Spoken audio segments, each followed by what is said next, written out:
ಪ್ರಮುಖ ಇಸ್ಲಾಮಿಕ್ ವಿದ್ವಾಂಸರಾಗಿರುವ ಮೌಲಾನಾ ಅಬ್ದುಲ್ ರೆಹಮಾನ್ ಅವರನ್ನು 10 ವರ್ಷಗಳಿಗೂ ಹೆಚ್ಚು ಕಾಲ ಜೈಲಿನಲ್ಲಿ ಇರಿಸಲಾಗಿತ್ತು. ಈಗ ಕಟಕ್ನ ವಿಶೇಷ ಸೆಷನ್ಸ್ ನ್ಯಾಯಾಲಯ ಅವರನ್ನು ಎಲ್ಲ ಭಯೋತ್ಪಾದನೆ ಆರೋಪಗಳಿಂದ ಖುಲಾಸೆಗೊಳಿಸಿದೆ.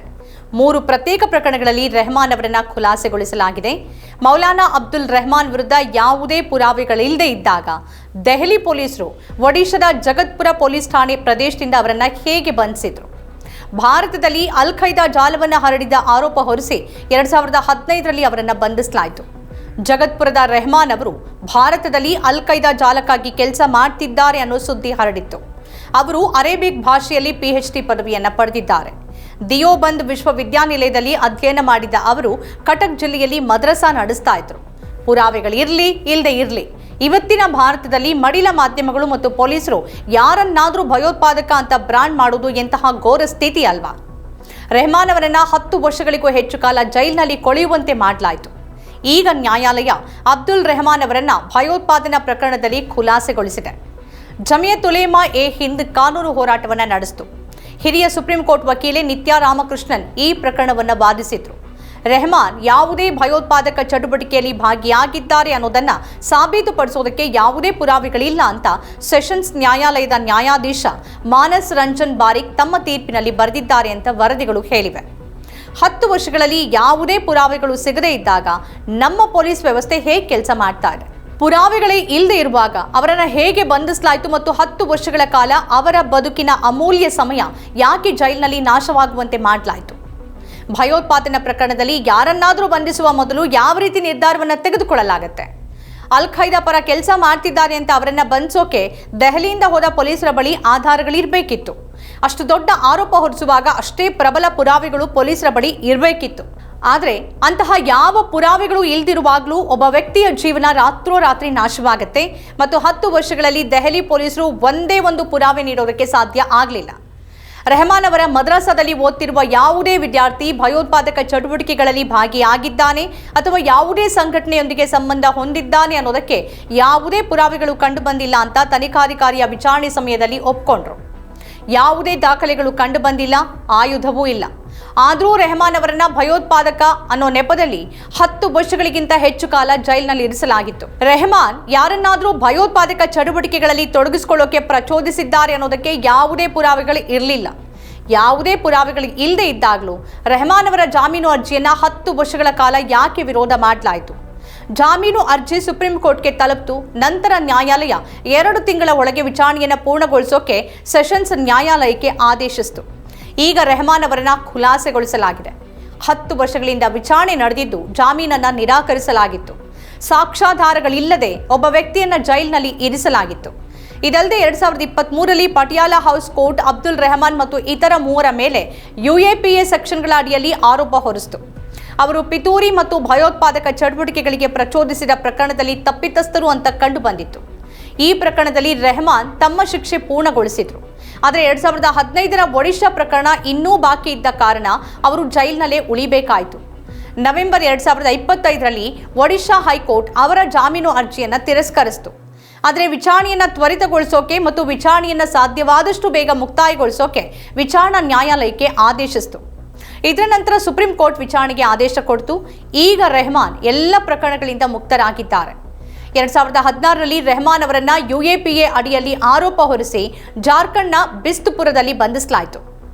ವಿಚಾರಣೆ 2025ರಲ್ಲಿ ಪೂರ್ಣಗೊಳ್ತು. ಆ ಪ್ರಕರಣದಲ್ಲೂ ಕೂಡ ಜಮ್ಶೆಡ್ಪುರದ ಹೆಚ್ಚುವರಿ ಜಿಲ್ಲಾ ಮತ್ತು ಸೆಷನ್ಸ್ ನ್ಯಾಯಾಧೀಶರು ರೆಹಮಾನ್ ವಿರುದ್ಧದ ಆರೋಪಗಳಲ್ಲಿ ಹುರುಳಿಲ್ಲ ಅನ್ನೋದನ್ನ ಗಮನಿಸಿದ್ರು ಮತ್ತು ರೆಹಮಾನ್ ಅವರನ್ನ ಖುಲಾಸೆಗೊಳಿಸಿದ್ರು. ದೊಡ್ಡ ಪ್ರಶ್ನೆ ಏನು ಅಂತಂದ್ರೆ, ರೆಹಮಾನ್ ಬಂಧನದ ಕಥೆಯನ್ನ ಭಯೋತ್ಪಾದನೆಗೆ ಜೋಡಿಸಿದ್ದು ಕಟ್ಟುಕತೆಯಾಗಿತ್ತಲ್ವಾ ಅನ್ನೋದು. ಭಯೋತ್ಪಾದನಾ ಪ್ರಕರಣದಲ್ಲಿ ಒಡಿಶಾದ ಮದ್ರಸಾದ ಮೌಲಾನಾ ಅವರನ್ನ ಬಂಧಿಸೋಕೆ ಯಾವ ಅಧಿಕಾರಿ ನಿರ್ಧರಿಸಿದ್ರು? ಒಬ್ಬ ಅಮಾಯಕ ವ್ಯಕ್ತಿಯನ್ನ ಜೈಲಿಗೆ ಹಾಕುವ ಮೂಲಕ ಅವನ ಜೀವನದ ಜೊತೆ ಆಟ ಆಡ್ತಿದೀವಿ ಅಂತ ಯಾರೂ ಕಾಳಜಿ ವಹಿಸೋದಿಲ್ಲ. ಇದು ರೆಹಮಾನ್ ಒಬ್ಬರ ಕಥೆಯಲ್ಲ. ಬಾಬ್ರಿ ಮಸೀದಿ ಧ್ವಂಸದ 1 ವರ್ಷದ ನಂತರ ರೈಲು ಸ್ಫೋಟ ಪ್ರಕರಣದಲ್ಲಿ ಬಂಧಿತರಾಗಿದ್ದ 3ರಲ್ಲಿ ನಿಸಾರ್ ಒಬ್ರು. ನಿಸಾರ್ ಅವರನ್ನ 23 ವರ್ಷಗಳ ನಂತರ ಸುಪ್ರೀಂ ಕೋರ್ಟ್ ಖುಲಾಸೆಗೊಳಿಸಿತು. 23 ವರ್ಷಗಳ ನಂತರ ನಿಸಾರ್ ಜೈಲಿನಿಂದ ಹೊರಬಂದಾಗ ನಾನು ಸ್ವತಂತ್ರನಾಗಿದ್ದೇನೆ, ಆದರೆ ನೀವು ಜೀವಂತ ಶವವನ್ನು ನೋಡ್ತಿದ್ದೀರಿ ಅಂತ ಹೇಳಿದ್ರು. ವರ್ಷಗಳಲ್ಲಿ ನಿಸಾರ್ ಅವರ ತಂದೆ ನಿಧನರಾಗಿದ್ರು.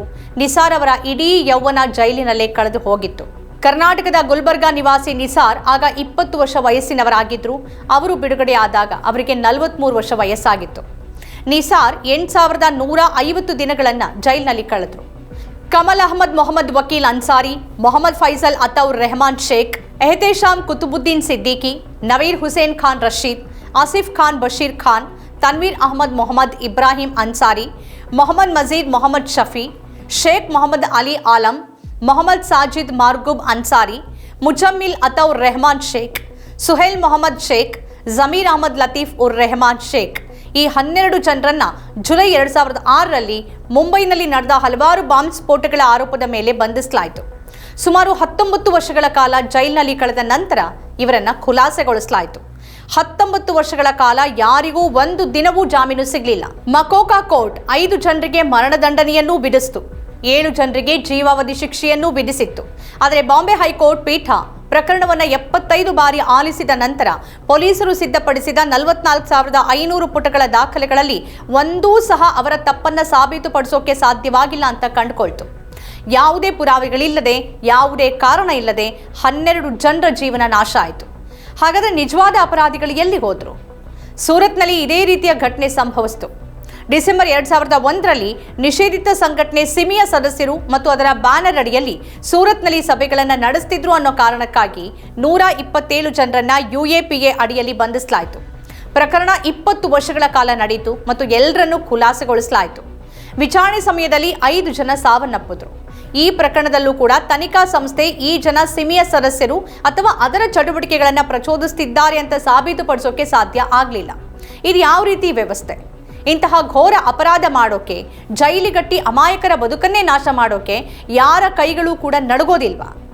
ರೆಹಮಾನ್ ಅವರನ್ನ ಬಂಧಿಸಿದವರು, ಅವರ ಬಂಧನದ ಹಿಂದಿನ ಕಥೆಯನ್ನ ಹೆಣೆದವರು, ಯಾವುದೇ ಪುರಾವೆಗಳಿಲ್ಲದೆ ಅವರನ್ನ ಭಯೋತ್ಪಾದಕ ಅಂತ ಹಣೆಪಟ್ಟಿ ಕಟ್ಟೋಕೆ 10 ವರ್ಷಗಳನ್ನು ಕಳೆದವರು ಮತ್ತು ಅವರ ಜಾಮೀನನ್ನ ವಿರೋಧ ಮಾಡಿದವರೆಲ್ಲರಿಗೂ ಯಾವುದೇ ಶಿಕ್ಷೆ ಇಲ್ವಾ?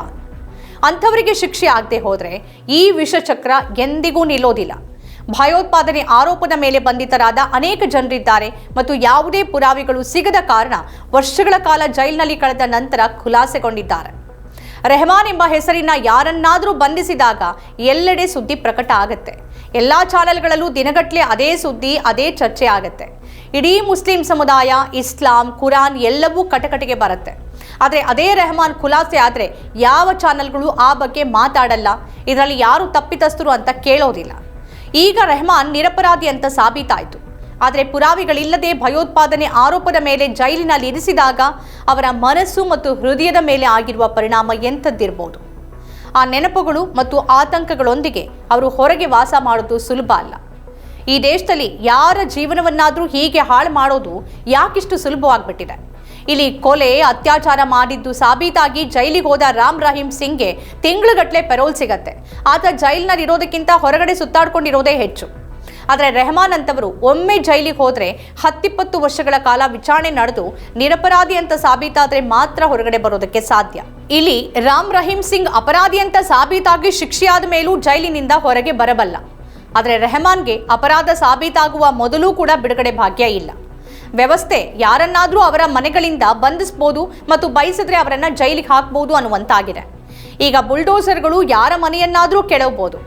ಬಹುಶಃ ಬಹಳಷ್ಟು ಜನ ಈ ರೀತಿಯ ಭಾರತವನ್ನು ಬಯಸಿರ್ಬೋದು.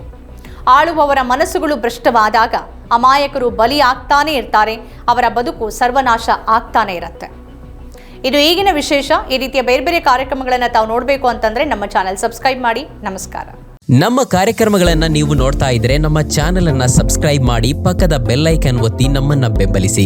ಹಾಗೆ ನಮ್ಮ ಕಾರ್ಯಕ್ರಮಗಳನ್ನ ಲೈಕ್ ಮಾಡಿ, ಕಮೆಂಟ್ ಮಾಡಿ, ಅದನ್ನ ಬೇರೆಯವರಿಗೂ ವಾಟ್ಸ್ಆಪ್ ಮೂಲಕ ಶೇರ್ ಮಾಡಿ. ನೀವು ಹೀಗೆ ಮಾಡಿದಾಗ ನಮ್ಮ ಚಾನೆಲ್ ಇನ್ನಷ್ಟು ಮತ್ತಷ್ಟು ಜನರಿಗೆ ತಲುಪಲು ನೀವು ನಮ್ಮೊಂದಿಗೆ ಸಹಕರಿಸಿದ ಹಾಗಾಗುತ್ತೆ.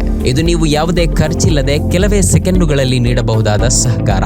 ಧನ್ಯವಾದಗಳು.